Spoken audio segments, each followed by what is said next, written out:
لفظوں کو سمجھنے کی ضرورت ہے۔ سیدہ خدیجہ الکبریٰ رضی اللہ تعالی عنہا کے دروازہ اقدس پر میرے آقا تشریف فرما ہے کاشانہ اقدس میں کہ زید کے ورثاء پہنچے، درد سے دل معمور تھا، جگر زخمی تھا، سفر کی تھکاوٹ تھی، جب پہنچے ایک نظر دیکھا، تھکن نہ رہی۔ سرکار نے بٹھایا، ضیافت فرمائی، سرکار نے ان کی مہمان نوازی فرمائی۔ کیوں نہ ہوتا، میرے نبی سخی تھے اور وہ آنے والے بھی غلام کے کچھ لگتے، پیار فرمایا، محبت ادا فرمائی، پیار سے بٹھایا، پوچھا کیسے آنا ہوا؟ عرض کرتے ہیں اپنے بیٹے کی بھیک مانگنے آئے، ہمارا بیٹا آپ کے گھر غلام ہے، جائز قیمت شرط پوری کرنے کے لیے تیار ہے، غریب آپ کے در پہ آئے ہیں، ہم نے عرصہ دراز تک شہروں کی خاک چھانی ہے، تجارتی مرکز میں گئے ہیں، شہر بھر پھرے ہیں اور دنیا کی سیر کی ہے، ہم نے اپنے وسائل کو بروئے کار لایا ہے، بیٹے کی خبر نہیں ملی، آج ہمیں پتہ چلا ہے، ہم حاضر ہوئے ہیں، ہمیں اپنا بیٹا دے دیجئے، کرم فرمائیے، آپ اپنی سخاوت کا مظاہرہ فرمائیے۔ اطمینان سے سب سن لیا، سن کے فرمانے لگے میرے آقا، فرمایا تم نے ٹھیک کہا ہے، وہ تمہارا بیٹا ہے، ہم دینے کے لیے تیار ہیں، لیکن بات محض اتنی ہے، اگر وہ تمہارے ساتھ جانا چاہے ہم نہیں روکیں گے، اگر وہ یہاں رہنا چاہے تو آپ نہیں روکیں گے۔ میں پوچھتا ہوں اس سے آسان شرط کیا ہو سکتی تھی؟ قومیت پرست عرب حیرت کی نگاہوں سے دیکھ رہے تھے، بہت سخی دیکھے ہیں ایسا سخی نہیں دیکھا، بہت مہربان دیکھے ہیں ایسا مہربان نہیں دیکھا۔ اتنے میں زید بکریوں کو سنبھالے گھر میں قدم رکھتا ہے، ریوڑ کو باندھتا ہے، توجہ ہوئی، سرکار نے فرمایا باپ ہے تمہارا، چچا ہے، رشتہ دار ہے، عائشہ ہے، تمہیں لینے کے لیے آئے ہیں، تمہیں ملنے کے لیے آئے ہیں۔ اٹھ کے کھڑے ہو گئے، سینے سے سینے لگا، آنکھوں سے آنسو بھر آئے، ساون کے بادل کی طرح آنکھیں برستی رہی، مسلسل آنسو آتے رہے، دونوں طرف سے غم کا طوفان امٹ پڑا۔ اطمینان سے جب بیٹھ گئے، تسلی ہو گئی، تو اب چچا نے کہا زید ہمارے ساتھ چلو گے نا؟ ہم نے دنیا کی خاک چھانی ہے، شہروں کے شہر ہم نے ڈھونڈ نکالے ہیں، تمہاری تلاش میں ہم نے کہاں کہاں کا سفر نہیں کیا، اب تو خدا کے لیے ہمارے ساتھ چلو نا، ہم تمہیں لینے کے لیے آئے ہیں، ہمارا دل تڑپتا ہے، جگر زخمی ہے، یہ خون کی کشش ہے۔ زید نے سب باتیں سن کے خاموشی کی ٹھان رکھی ہے، پھر کہا زید بولتے کیوں نہیں؟ زبان کو جنبش ملی تو کہا میرے سرکار کیا کہتے ہیں، حضور نے کیا فرمایا ہے؟ کہا انہوں نے اجازت دی ہے، اگر آپ جانا چاہیں تو وہ روکیں گے نہیں، اگر رہنا چاہیں تو ہم نہیں روکیں گے۔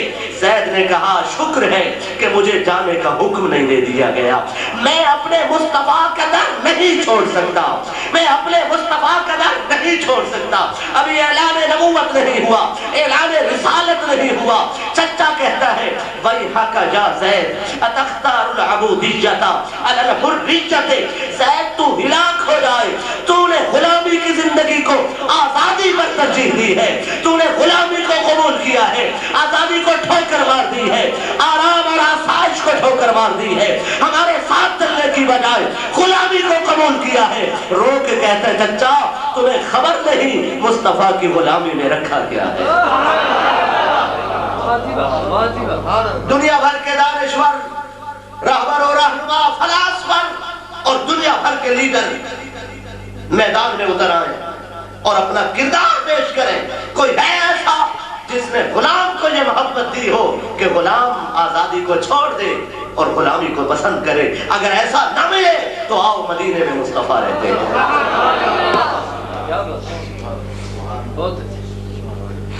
دنیا کو مغالطہ ہوا ہے، دنیا نے روش غلط اختیار کی ہے، میرے آقا کی طرف دنیا نے آنکھیں کھول کے، آنکھیں ادب کی اٹھا کے دیکھنے کی کوشش نہیں کی۔ بہت پیارے ہیں مصطفیٰ، عورتوں کے حق کی آواز آج دنیا بھر میں ڈھنڈورا بھی جایا۔ کس طرح کی آزادی دینے کی کوشش ہے؟ کیا اسی کا نام آزادی ہے کہ دنگ لباسی ہو اور یاریت ہو، فحاشی ہو، بے پردگی ہو، چادر نہ ہو عورت کے سر پہ، سرے بازار اس کے عزت کو نیلام کر دیا جائے؟ کیا کریم اور پاؤڈر کی تشہیر کے لیے عورت کی تصویریں آویزہ ہوں، اسی کا نام آزادی ہے۔ صد افسوس یہ کس طرح کی آزادی ہے؟ یہ آزادی ہے جب وہ آزادی ہے، سنیں گے آگے۔ کون نہیں جانتا سیدہ خدیجہ الکبریٰ رضی اللہ تعالی عنہا کا وقت وصال، مخدوم کونین، میرے سین کی شہزادی، آبروئے کونین، سیدہ زہرا سلام اللہ علیہا، ہزار جاں فدا ان کے قدموں کی خاک پر، مجھ جیسے کروڑوں گنہگاروں کے لیے شفاعت فرمانے والی خاتون جنت، مصطفیٰ کے دل کی دھڑکن، اس امت کی روح میرے حسین کی والدہ،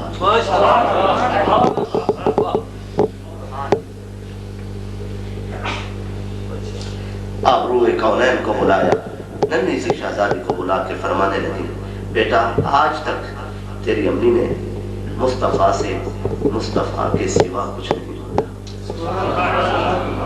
آج میرے دل میں ایک خواہش ہے، جاؤ اپنے بابا سے، انبیاء کے سلطان سے صرف یہ عرض کر دیجئے کہ وہ جو چادر اٹھتے ہیں وہ چادر مجھے عطا،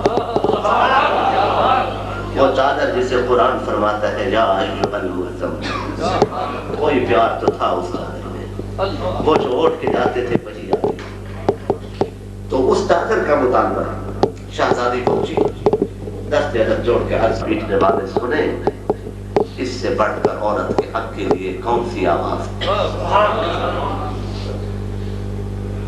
اور میں بمانگے دخل کہہ دینا چاہتا ہوں، یہ حق کسی اور کو سمجھ نہیں آ سکتا، میرے مصطفیٰ سمجھ سکتے ہیں کہ عورت کے حقوق کیا ہو سکتے ہیں۔ حضور علیہ السلام مسند ناز سے اٹھے، سیدہ زہرا سے فرمایا کہ امی سے پوچھ لیتے کہ ضرورت کیا تھی۔ جب جناب زہرا سلام اللہ علیہا واپس پلٹی، امی کی بارگاہ میں پہنچی، عرض کر رہی تھی سرکار پوچھتے ہیں چادر کی ضرورت کیا ہے، سرکار بھی آ گئے۔ میرے آقا نے قدم رنجا فرمایا، حضور نے فرمایا خدیجہ خیریت تو ہے، چادر کا مطالبہ کیا ہے، کیا ضرورت ہے، کس استعمال میں لانا چاہتی ہے؟ اشک رواں ہو گئے، آنسو آنکھوں سے بہہ نکلے اور برابر رو کے کہنے لگی پیارے میری زندگی کے آخری لمحات ہیں، میں اس دنیا کو چھوڑنے والی ہوں، میرا وقت وصال ہے، میں چاہتی ہوں آپ اپنی چادر مجھے عطا فرما دیں، میں اس کا کفن اوڑھ کے جاؤں، قبر میں پہنچوں تو نکیرین دیکھ کے کہیں اس سے سوال کیا کریں جس کے جسد پہ مصطفیٰ کی چادر ہو، جو حضور کی چادر کا کفن پہن کے آئے۔ لیکن سنو کملی والے مصطفیٰ کیا فرماتے ہیں؟ میرے آقا نے فرمایا اے خدیجہ اب دنیا بھر کے آواز اٹھانے والے اس سے زیادہ حق کو کون سمجھ سکتا ہے؟ میرے آقا نے زندگی میں شاید یہ جملہ کسی اور کے لیے کبھی نہیں بولا، یہ مقام عنایت ہے، یہ حضور نے عنایت فرمائی تو عورت پر فرمائی، خاتون پر فرمائی، عورت کے حق کو تسلیم کیا، دنیا بھر کے دانشوروں کے گریبانوں کو جھنجھوڑا گیا، شعور اور روح کی آواز اٹھی، کملی والے کی مقدس آواز، فضا ہوا خلا میں سلسلہ برپا ہو گیا، ایک رسول کائنات کی آواز تھی، ایک اللہ کے محبوب کی آواز تھی، انبیاء کے سلطان کی آواز تھی، لفظوں میں حسن تھا، فرما رہے تھے خدیجہ واللہ لو اردت جلدی لآتیتک، تم نے مجھ سے چادر مانگی ہے، آج اگر مجھ سے میرے جسم والے چمڑے کا مطالبہ کر دیتی میں محمد اپنی جلد بھی تجھے عطا کر دیتا۔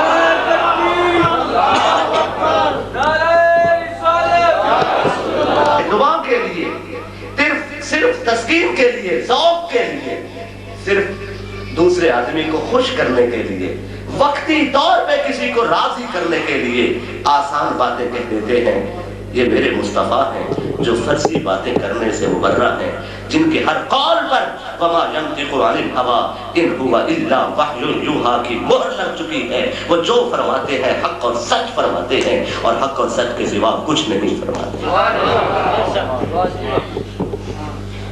یہ صرف دل لبھانے کی بات نہ تھی بلکہ یہ اظہار محبت تھا، یہ عورت کی عزت کا اعتراف تھا، اس کے مقام کو قبول کیا جا رہا تھا، اور یہ اعتراف یہ مقام کو تسلیم اس ذات نے کیا تھا جسے دنیا محمد عربی کے نام سے جانتی ہے صلی اللہ علیہ وآلہ وسلم۔ اچھا آپ کی چھٹی کا وقت ہو گیا؟ دوستان گرامی قدر، یہ عورت کے حق کے لیے آواز سنیے، بارگاہ سرکار میں شخص حاضر ہے۔ حضور فرماتے ہیں کہ تمہارا دل بہت نرم ہے، جب کوئی بات ہوتی ہے آنسو آ جاتے ہیں، ہاتھ جوڑ کے عرض کرتے ہیں پیارے یہ آپ کے قدموں کی خیر۔ امام یوسف بن اسماعیل النخعی نے اس کو نقل فرمایا۔ اس کا ایک حصہ بہت معروف ہے، آپ نے بارہا سنا ہوگا، لیکن پوری توجہ سے سنیے گا۔ میں عرض کیا کرنا چاہتا ہوں، اس شخص نے کہا کہ حضور میں تاجر تھا، میرے گھر میں بچہ پیدا ہونے والا تھا، میں نے عورت کو نصیحت کی کہ اگر بیٹی ہو تو اسے رکھنا، زندہ دفن کرنا، بیٹا ہو تو اسے پالنا۔ میں چلا گیا، میری بیٹی پیدا ہوئی، میری گھر والی نے اسے پردے میں رکھا، میں جب واپس آتا تھا چھپا لیتی تھی، میں جب چلا جاتا تھا اسے پھر سنبھال لیتی تھی۔ اسے میری گھر والی نے کم و بیش 16 سال تک پردوں میں پالا، جمع ہو گئی۔ میں گھر آیا، دستک دی، دروازے کی کنڈی کھولی، جب زنجیر ہلائی میں نے، دروازہ کھولا گیا، ایک نوجوان لڑکی نے کھولا۔ میں نے پوچھا یہ کون ہے؟ خاتون کہنے لگی آپ کی بیٹی ہے۔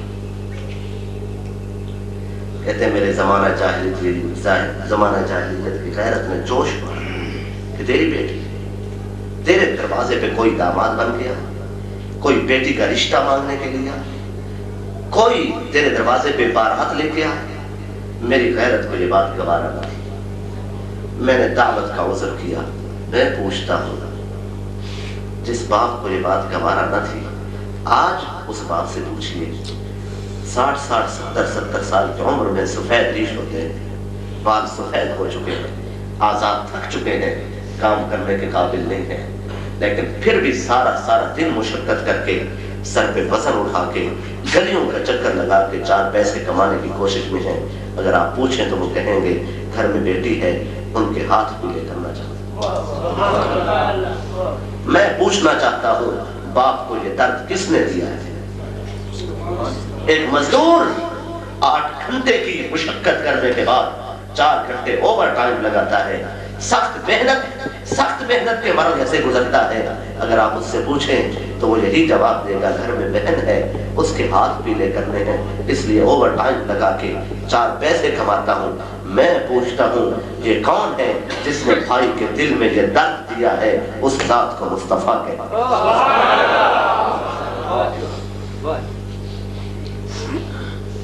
ان باتوں کو سمجھنے کی ضرورت ہے، ان کو محسوس کرنے کی ضرورت ہے۔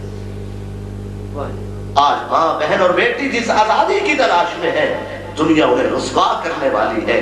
آزادی مغرب کے دروازے پہ نہیں مل سکتی، آزادی کے خواہاں اگر کوئی ہے تو آئے مصطفیٰ کے دروازے پہ۔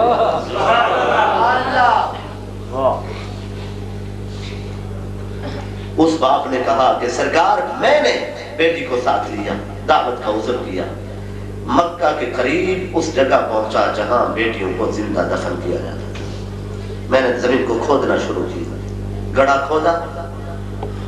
جب میں نے قد آدم کے برابر گڑھا کھودا، حضور میرے جسم پہ مٹی آتی تھی نا، میری بیٹی دامن سے صاف کرتی تھی، گرد کو صاف کر کے کہتی تھی ابا جان اس قدر ضروری ہے اس کا کھودنا تو مجھے دے دیجئے، میں کھود لیتی ہوں۔ حضور نے فرمایا تمہیں حیا نہیں نا؟ عرض کرتے ہیں حضور ہمیں حیا کا سبق پڑھانے والا کوئی نہ تھا۔ گڑھا کھودا گیا، جب قد آدم کے برابر گڑھا ہو گیا تو کہتے ہیں حضور پھر میں نے بیٹی کو پکڑ کے اس میں ڈال دیا، مٹی ڈالنا شروع کی۔ اس نے مجھے کہا مجھے چھوڑ دیجئے، میں جنگل میں پھروں گی، بھیڑیے مجھے کھا جائیں گے، لیکن باپ کے لباس پہ داغ نہیں آئے گا، تمہیں کوئی کچھ نہیں ہے، میں گھر نہیں آؤں گی، پلٹ کے شہر میں نہیں ہوں گی۔ لیکن حضور مجھے ترس نہ آیا، میں نے اسے دفن کر دیا۔ جب اس کی گردن تک مٹی پہنچی تو اس نے آسمان کی طرف نگاہیں اٹھائی اور کہا اے آسمان کے رب دیکھ رہا ہے تو تیری زمین پہ کیا ہو رہا ہے؟ ایک باپ اپنی بیٹی کو زندہ دفن کیے جا رہا ہے. اے میرا مالک تو دیکھ رہا ہے یہ ظلم ایک باپ اپنی اولاد کے ساتھ کر رہا ہے. اب اس زمین و آسمان کا نظام تباہ و برباد کر دے, کائنات کا نظام درہم برہم فرما دے. اے میرے مالک اب دنیا کے خاتمے کا اعلان کر دے, یا پھر اس دنیا کو بسانے والا اپنا مصطفیٰ بھیج دے, آخری رسول بھیج دے. ذرا جاگ کے کہہ دیجئے سبحان اللہ.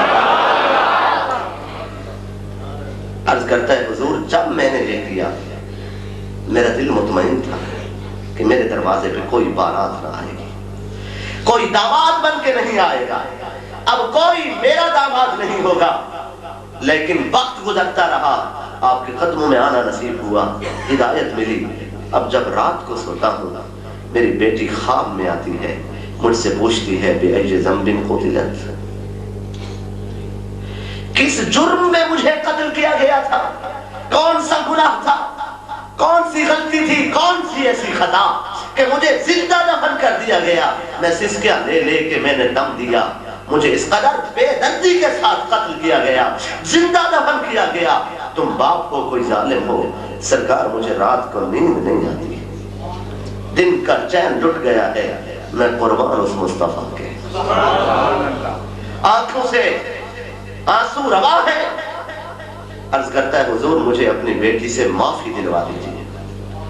اٹھائیے یوسف بن اسماعیل دبانی کو, حضور انہیں ساتھ لے کے چلے. قبرستان مظلوم لوگوں کا قبرستان, جہاں قبروں کا نشان کوئی نہ تھا, ویرانہ ہی ویرانہ تھا.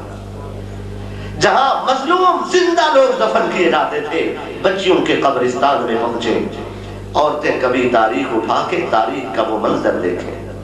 میں کہتا ہوں عرب کا حال یہ تھا اور عجم کا کیا تھا. ابن بطوطہ کو پڑھیے, ابن بطوطہ 17ویں صدی کا حال بیان کرتا ہے. گھوڑے پہ سوار ہے, ہندوستان میں پہنچا ہے, جاگ رہے نا. ابن بطوطہ 17ویں صدی میں یہاں پہنچا ہے اور اس نے دیکھا کہ ایک ہندو شخص فوت ہوا. جب وہ مرا اس کی جوان بیوی کو بتایا گیا کہ تیرا خامن مر چکا ہے, اب وفا کا تقاضا یہ ہے کہ تو بھی چل کے اس کے ساتھ مر جائے. ایک اس کی جوان بیوی کو اس مرے ہوئے خامن کی لاش کے ساتھ رکھا گیا, آگ لگا دی گئی. ابن بطوطہ روکنے کی کوشش میں تھا, کون کسی مرنے کی سنتا ہے, ان کا عقیدہ اور مذہب تھا. زندہ عورت کو جلا دیا گیا. جب جلنے کی آواز ہوئی ان کا جسم پھٹا, ابن بطوطہ گھوڑے سے گرا, بے ہوش ہو گیا. جب ہوش آیا مدینے کی طرف منہ کر کے کہتا ہے تاجدار کائنات تیرا احسان ہے دنیا پر, اگر آپ نہ ہوتے تو شعور نہ ہوتا. یہ حال تھا عرب و عجم کا. وہاں بیٹیاں دفن کی جا رہی ہیں, یہاں زندہ عورتیں جلائی جا رہی ہیں. عالم مغرب غلط پروپیگنڈا چھوڑیے, مصطفیٰ کی عظمتوں کو تسلیم کیجیے. میری 1000 جوانی قربان اس محمد عربی کی عظمت پر. جس معاشرے میں عورت کو زندہ دفن کیا جاتا ہو, اسی معاشرے میں میرے آقا اپنے لخت جگر کے استقبال کے لیے کھڑے ہو جاتے ہیں اور اپنی بیٹی کے ماتھے کو بوسہ دے, حضور کے ہاتھوں کو وہ چومے, اور پھر سرکار فرمائے یا فاطمہ تو فدا کے ابی و امی, اے فاطمہ تیری عظمت پر محمد کے ماں باپ قربان ہو جائیں صلی اللہ علیہ وآلہ وسلم. یہاں زندہ جلایا جا رہا ہے, وہاں زندہ دفن کیا جا رہا ہے. یہ حالت تھی عورت کی. اب عرض کرتے ہیں حضور مجھے معافی دلوا دیجیے. حضور ساتھ چلے, مکہ کے قریب اس میدان میں پہنچے جہاں عورتیں دفن ہیں. جب حضور نے قدم رنجا فرمایا, سرکار نے اشارہ فرمایا زمین کا سینہ 2 لخت. دل کھول کے کہہ دیجیے زمین کا سینہ 2 لخت ہو گیا.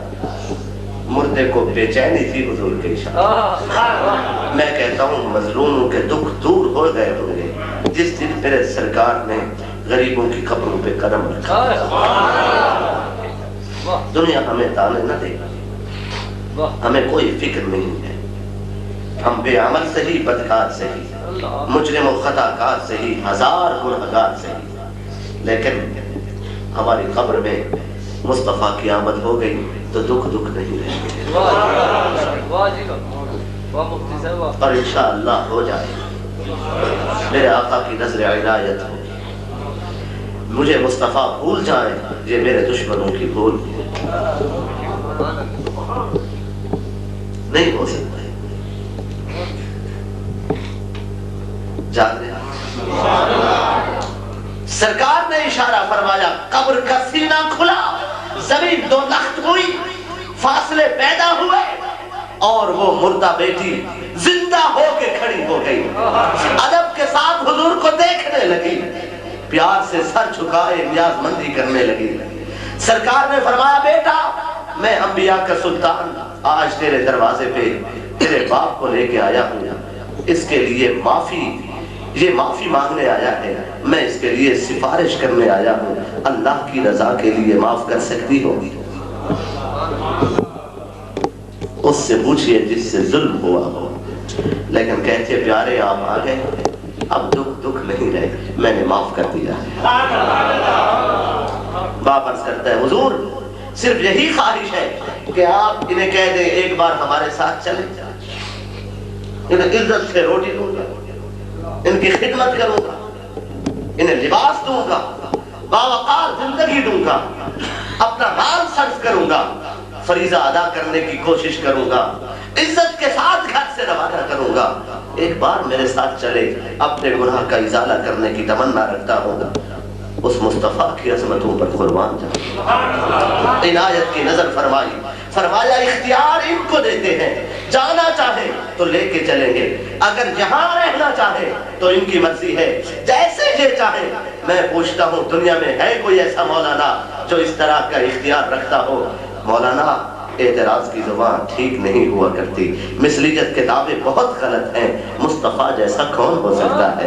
وہ پیارے سے مصطفیٰ عورت سے فرما رہے ہیں، بیٹی اگر یہی رہو، یہاں رہنا چاہو تو رہنے آپ کو اجازت ہے، چلنا چاہو تو ہمارے ساتھ چلو۔ جب سرکار نے یہ ارشاد فرمایا، خاتون نے کہا، حضور اگر حکم ہوتا تو ساتھ چلتی، اگر بات ہے اختیار کی تو میں نے اپنے باپ اور اپنی ماں سے اپنے رب کو زیادہ مہربان پایا ہے، میں رب کی بارگاہ میں رہنا پسند کرتا ہوں۔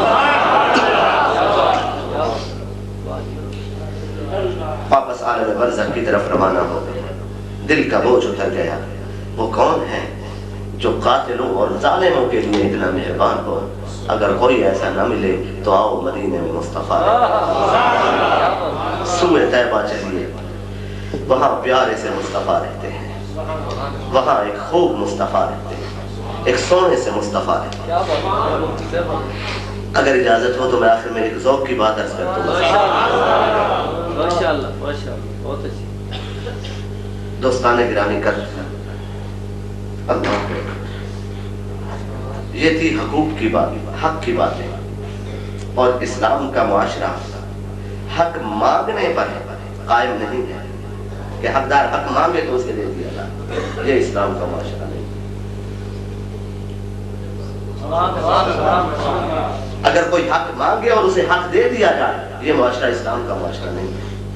اسلام کا معاشرہ یہ ہے کہ حقدار کو حق مانگے بغیر حق مل جائے۔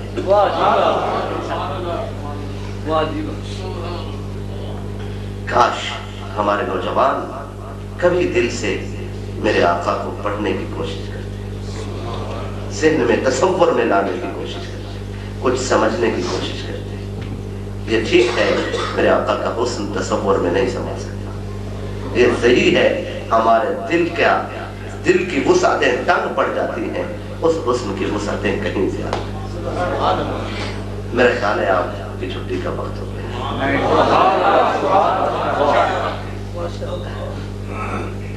میں اجازت کرنا چاہوں گا۔ ایک دن سرکار مدینہ سے نکلے، حضور نے سیر کا ارادہ فرمایا۔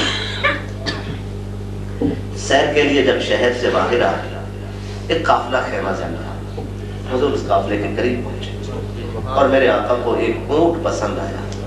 زرقانی نے اسے لکھا ہے کہ حضور نے اس اونٹ کی پشت پہ ہاتھ رکھا۔ حضور نے فرمایا اس کا مالک کون ہے؟ عرض کرتے پیارے میں مالک ہوں۔ فرمایا بیچو گے؟ حضور کو دیکھے جا رہے، کہتا حضور اگر آپ خریدیں گے تو بیچ دوں گا۔ بات ہو گئی، خریداری کی بات ہو گئی۔ قیمت کھجور طے ہوئی، کچھ وزن کھجور کا طے ہوا۔ حضور نے فرمایا میں آیا تھا سیر کے لیے، وزن ساتھ اٹھا کے کھجور کا نہیں لایا تھا، اونٹ مجھے دے دیجیے، تمہاری کھجوریں ابھی تم تک آپ تک پہنچ جائیں گے۔ اچھا اگر سودا نقد ہو کوئی نام پتہ نہیں پوچھنا، بے شک میں بھی اجنبی ہو کے فتح پور اڈے سے جو چائے خریدی، ادھر سے پیسے ادھر سے چیز، اور اگر سودا ادھار کا ہو تو جب تک کوئی ضامن نہ ہو اور جب تک کوئی چیز رہن نہ رکھی جائے، کوئی چیز گروی نہ رکھی جائے، کون کسی کو سودا دیتا ہے اور چیز بھی ہو سرخ اونٹ؟ چیز بھی حضور فرما رہے ہیں مجھے دے دیجیے، میں لے کے جا رہا ہوں، کھجور پہنچ جا۔ برکت سے واقف ہے، کون سی ایسی آ گئی ہے کہ آپ کہتی ہے میں قیمت دوں گی، کہنے لگی یہی تو بس یہی تو افسوس ہے کہ میں جانتی نہیں۔ وہ باہر بول رہے تھے میں اندر سن رہی تھی، ان کے لفظوں میں حسن تھا لہجے میں تاثیر، جب وہ کلام فرما رہے تھے فی صوتہ صحن، آواز میں گونج پیدا ہو رہی تھی، ایک زلزلہ برپا تھا، دل اپنی دھڑکنوں کی رفتار کو بدل رہا تھا، لہجے میں تاثیر تھی، دماغ میں روشنی پھوٹ رہی تھی، دل و دماغ کی روشن رہ چہرہ پہ تنویر ہی تنویر تھی۔ میں نے جب یہ دیکھا کہ یہ کون ہے جن کے لفظوں میں ایسا حسن ہے، جن کے کلام میں یہ خوبی ہے اور جن کے کلام میں یہ حسن ہے، تو میں سمجھ گئی کہ یہ پیارے کوئی بہت خوب ہی ہو سکتے ہیں، بہت نرالے ہی ہو سکتے ہیں۔ یہ لباس بشری میں ایسی پیاری آواز، میں نے خیمے سے پردہ اٹھایا اور میں نے دیکھا کہ جب وہ بولتے تھے کانوں میں رس کھولتے تھے، جب تبسم فرماتے تھے پتھر چمک اٹھتے تھے، ان کی زمین کی رعنائی بتا رہی تھی کہ یہ لباس بشر میں کوئی خاص پیغام لے کے آئے ہیں۔ میں سمجھ گئی ان نور وجہہ لیس بوجہ کذاب، ہر کوئی جھوٹا ہو سکتا ہے، وہ پیارے جھوٹے نہیں ہو سکتے۔ بات ہماری مکمل ہو گئی۔ صحابہ کھجور کی گٹھلیاں اٹھا کے کہاں ہے مالک؟ جی میں، فرمایا مقدار دیکھ لو میں جا رہی ہوں۔ کاش مسلمان تاجر اس بات کو سمجھ گئے۔ دیکھا مقدار بھی مکمل ہے، معیار بھی خوب ہے، جو ہم نے طے کیا تھا وہی ہے، جتنا طے ہوا تھا اتنا ہی، اور کھجور آ گئی، یہ بھی لے لیجیے۔ کہتے ہیں ہمارا تو مکمل ہو گیا وزن۔ فرمایا ہمارے آقا فرماتے ہیں آپ ہمارے مہمان ہیں تو ہم مہمانوں کو خالی لے جانے، یہ ہماری طرف سے تحفہ ہے، قبول فرمائیں۔ آپ سے آنسو رواں ہو گئے، وہ اپنا حسن دکھا کے چلے گئے، ہمیں بتایا نہیں ہے کہ نام کیا ہے، شہر کون سا ہے، خاندان کیسا ہے، وہ کون ہے۔ اب تو نوکر موقع مل گیا، کہتے ہیں یہ نہ پوچھو وہ کون ہے، میں کہتا ہوں یہ پتا تو شاید صحابہ کو پتا تھا کہ وہ کون ہے۔